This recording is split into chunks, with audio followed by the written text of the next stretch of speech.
अस्सलाम वालेकुम viewers, welcome to our YouTube channel. आज हम बात करेंगे the use of these four words जो हमारी डेली लाइफ में यूज़ तो बहुत किए जाते हैं, लेकिन इनको याद करना हमारे लिए एक डिफ़िकल्ट टास्क बन चुका है।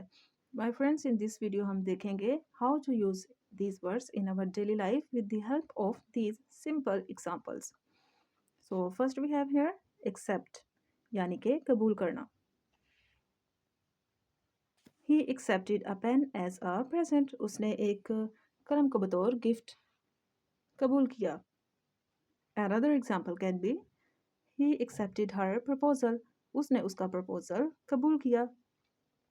नेक्स्ट हम जाएंगे एक्सेप्ट पर, यानी कि सवाए। They work every day except Sunday, वो हर रोज काम करते हैं सवाए इतवार के। So viewers, this accept and this except almost same sound करते हैं, एक्सेप्ट एंड एक्सेप्ट। तो सवाए और कबूल में ये डिफरेंट आपने देख लिया। नेक्स्ट हम पढ़ेंगे एक्सपेक्ट, यानी कि तवक्को। वी एक्सपेक्ट द बेस्ट, हम अच्छे की ही तवक्को करते हैं। Another example can be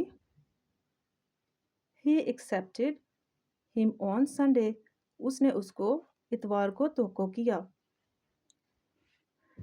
next we move to the aspect, यानी कि पहलू। I will be happy in every expect of my life, मैं अपनी ज़िंदगी के हर पहलू में खुश होंगी।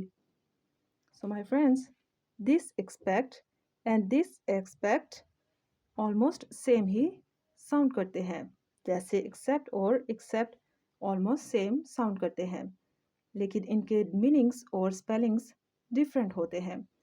तो माय फ्रेंड्स, आप लोग इनका जितना ज़्यादा यूज़ और जितनी ज़्यादा प्रैक्टिस करेंगे आपके लिए उतना ही अच्छा होगा। सी यू नेक्स्ट टाइम।